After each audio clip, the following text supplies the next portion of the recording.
Hey there everybody, welcome back to another video. My name is Sam and this is the midweek fixture. In this video today we're going to be going over the first round of MLS Cup playoff games coming up this weekend. This video should be out on Friday and the first couple games start on Saturday, so it's perfect timing. We have actually a great slate of games of about 6 games going on this weekend into the upcoming week.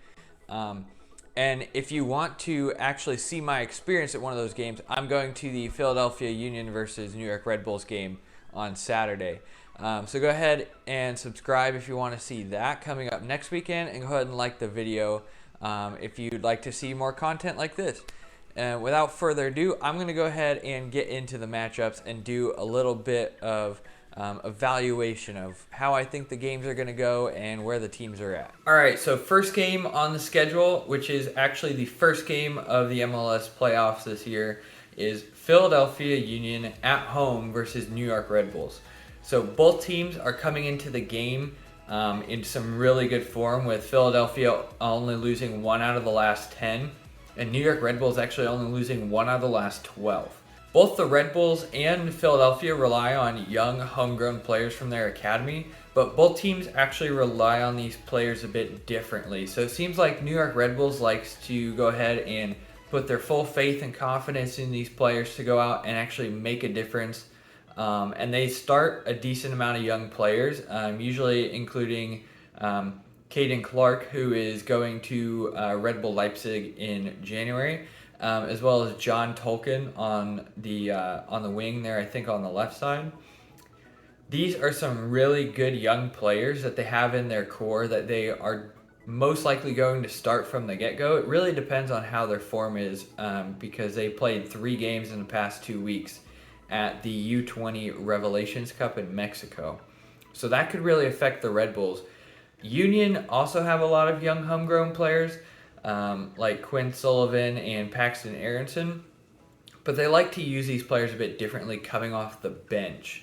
And I think with all of these players having played 3 games in the last couple weeks down in Mexico and with travel, I think the Union are better set up in the way that they use their young players to really get the most out of them by having them come off the bench in probably the 70th to 80th minute as those impact subs to really set some flair into the game, get some youth and some legs into the game, and make it really just a back and forth sprinting match. So despite the Red Bulls actually making it into the playoffs and kind of sneaking in there on the last day, they actually are not a great offensive team. They've scored one of the lowest amount of goals in the entire league, including non-playoff teams, and they actually have one of the lowest percentages for shot on target throughout the entire league season, which means that they create a lot of shots and they take a lot of shots, but they're not great. So they're not creating good chances, they're creating half chances and really not maybe taking their best opportunities. That could come into play in this game with Philadelphia Union having an absolutely amazing defense. So the Union actually have one of the lowest goals allowed in the entire league, and they also have one of the lowest shots allowed in the entire league, which will pair up well against this lackluster Red Bulls offense. The Union also have one of the highest save percentages, so whenever they do take on shots, they're saving a lot of those shots on target. With Andre Blake in the back, he's going to be probably one of the most impactful players in this game. He seems to pull off like some crazy save or 2 every game and really keep the Union in any game that they're playing.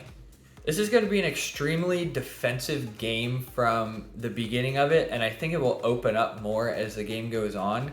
Like I said, it is in Philadelphia, so it makes it to an advantage for Philly, as the notorious Philly crowd is really going to push them, and I'm going to be there, and we're going to push them towards attacking. I think that all of this in hand will really benefit Philadelphia, and I don't see a way that Red Bulls are going to win this game. So I'm going to go 2-0 Philly with a tiny bit of a bias, but with the stats backing me up. All right, so next up we have Nashville versus Orlando. This game is really an interesting pair because Nashville and Orlando are a little bit of rivals there. It's a little bit of sauce in between the two, you could say. The game is in Nashville, But just a couple weeks ago, Nashville and Orlando actually drew 1-1. So that's looking like this game could be similar, but it gives us a good benchmark for where these two teams are. And as you notice, they drew. Nashville is the king of draws. They had 18 out of their entire 34-game season. 18 games were draws. So they're not really great at putting games away, but they're also really good on the other side about not losing. So Nashville's defense is really good, and I think that will come into play here. Like I said, they're really good at getting draws, but they're good at getting draws because of their defense. They may not be the best scoring team, but they don't allow goals. They were tied for the least amount of goals allowed this season with 33 from 34 games, so less than a goal a game. And they are tied for the top amount of shutouts from this season as well at 13 shutouts from 34 games.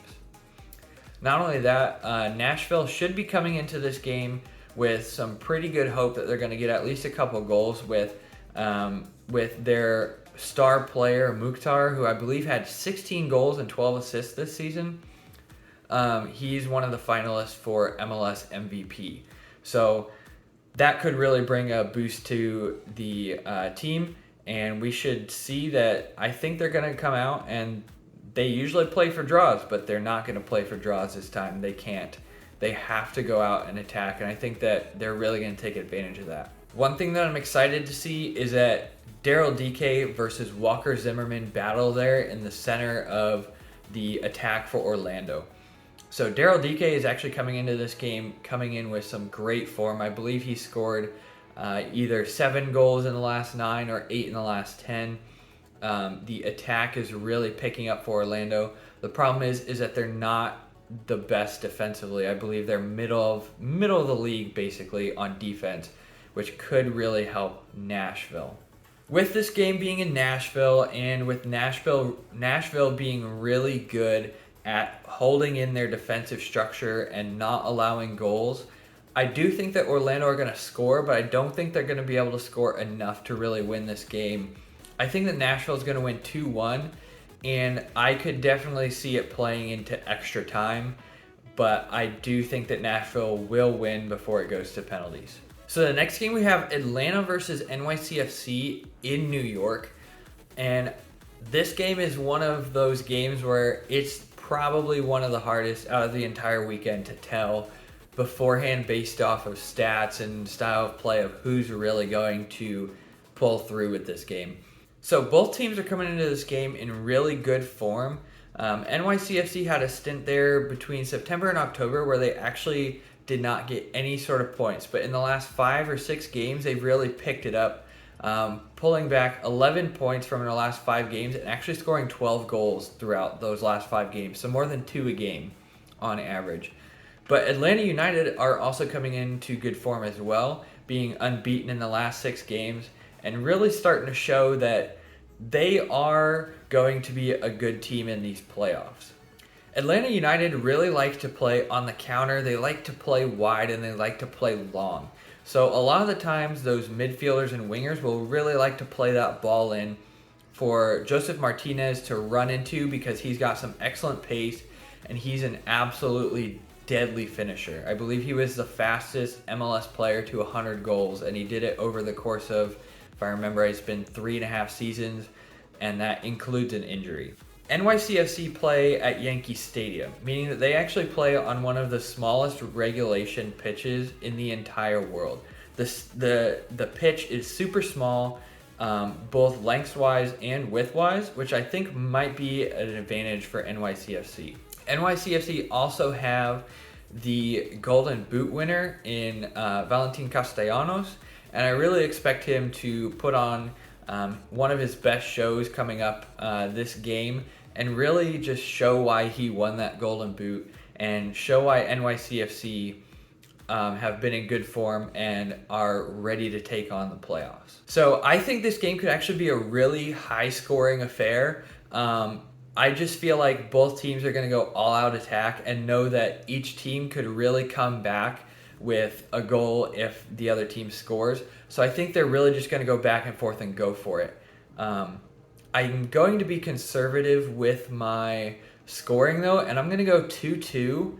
And I really think that Atlanta are going to win this one on penalties. All right, so on to the West. Now we have Seattle versus Salt Lake. Seattle are coming into this game in actually some really terrible form.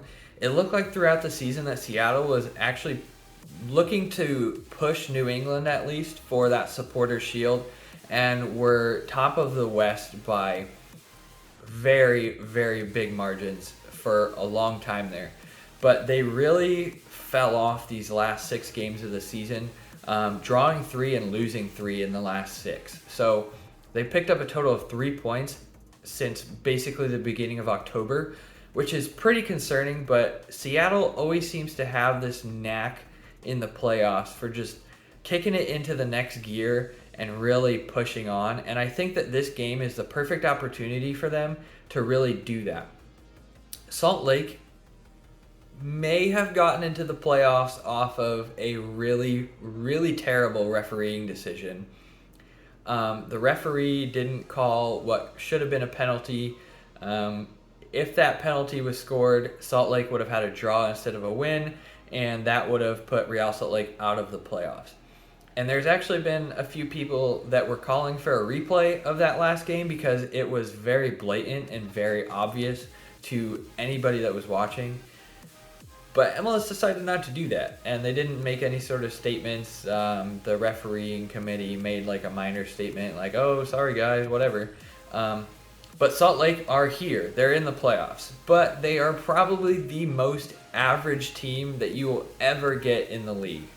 Salt Lake made it through the season with 14 wins, 6 draws, and 14 losses, with 55 goals scored and 54 against. So they are extremely average, you could say. They finished middle of the table in that 7th spot in the West. I don't see a way that Salt Lake are going to be going to Seattle, facing that absolutely crazy atmosphere in Seattle that will probably be, 40, 50, almost 60,000 people there, I would guess, for a playoff game. I just don't see them going there and pulling off one of the biggest MLS Cup upsets that you could ever have. So I think Seattle are going to walk this one pretty comfortably. It'll probably be 3 or 4 goals for Seattle. I think it'll probably be 3-1 for Seattle at home. All right, so now we have Sporting Kansas City versus Vancouver Whitecaps. We have the Canadians coming down to Kansas City to play at Children's Mercy Park. And this is the perfect time for Vancouver to come down and play Kansas City, because Kansas City have absolutely bottled it the last 3 games of the season, losing every single game to find themselves in 3rd. Vancouver, on the other hand, are in excellent form. They've come in 6 games unbeaten, and they beat 3 separate teams that are also playoff contenders. They beat Minnesota, Portland, and Kansas City since the beginning of October. So that's really big for them. As well as towards the middle of the season, their coach was fired because they were actually doing really terrible, and they've picked it up since then. Their interim turned full head coach, Santini, they've just rallied behind him, and they've showed that they are one of the hottest teams in the MLS right now. And the acquisition of Brian White from New York Red Bulls for about $400,000 in June, was probably one of the biggest deals of the year for any MLS team. Brian White in the last 27 games for Vancouver has scored 12 and assisted for 5. So the kid is on fire. And I really think that Vancouver are going to come in here and maybe surprise some people. So Kansas City actually have a pretty stingy defense, having one of the lowest amount of allowed shots throughout the league for the entire season. So they're not allowing any shots, but on the contrary to having that as a good stat, they actually have a very subpar save percentage compared to the rest of the league. So even if the teams that they're facing are getting less shots, they're on average scoring a bit more from those shots than, say, if you were to play a Philadelphia or a Seattle. So these stats are kind of contradictory to each other, and I really think that Vancouver is going to come into Kansas City, and I think they're going to spoil the party. I have Vancouver winning 2-1 in Kansas City. So the last game that we have to review is Portland versus Minnesota, and it's in Portland. And Portland is one of the most insane places to go in the MLS. It is going to be absolutely insane for them to host a playoff game, and this is probably going to be one of the more fun games of the entire weekend. So over the last 5 games, both teams have been a pretty mixed bag with results. Portland did win their last 3 games of the season, but all 3 wins were versus more bottom-dwelling clubs in the MLS. And Minnesota has come in also kind of like this mixed bag of results. But both teams, though, are in the last 5 games have not been lacking in goals, with both teams scoring 10 over the last 5 games.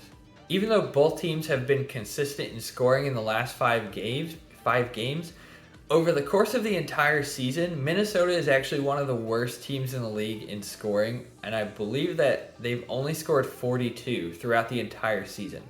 Whereas Portland is one of the best scoring teams in the league, and they scored 56 over the course of the season. So Portland's coming in with a lot more consistent goal scoring. They've got the entire crowd behind them, and they're really going to put on a show against Minnesota, in my opinion. Minnesota, as well as scoring the lowest amount of goals, and this is correlated, also have the lowest percent of shots on target. So they come in way below the bottom standard for shots on target percentage, with I believe it's 27.9% of shots on target. That was over 2% lower than the second bottom, and then compared to the rest of that bottom pack, they were almost 5% below that. In a one-off game, that could actually maybe not be the biggest factor. If they can just put a good amount of shots on target, they can really be efficient in the way that they're taking their chances and really trying to drive at goal. But statistically, they are not good at that at all. And with this game being in Portland and all the fans behind the Timbers, I really don't see a way for Minnesota to come out of this game with a win. I honestly think that Portland are going to score a lot of goals, and I'm going to say it's probably going to be 3-0 for Portland. Maybe Minnesota will get a goal in there, but I think it's more than likely that Portland are actually going to score 3 or more, and Minnesota maybe will score 1. That's my prediction. I'm going to go 3-0 to Portland to go into the next round. All right, everybody, that's the end of the video. I hope that you liked my assessment of this first round of the playoffs. I won't be able to do it for the second round. I might do it for the conference finals and the MLS Cup. As most of you know, if you're American, next week is Thanksgiving. So after the Philadelphia game that I said that I'm going to be going to, I will edit that and put it out next week, but I won't be doing anything during that week while I'm home and having a ton of good food and hanging out with family and things like that. So no preview for the second round of games coming up, but you will have that match day vlog coming out. If you did enjoy this preview today, go ahead and leave a like and subscribe to go ahead and see that match day vlog that will be coming out most likely on Tuesday next week. So again, hopefully you enjoyed the video. Like and subscribe, and I will see you guys, I guess, in the stand in Philadelphia.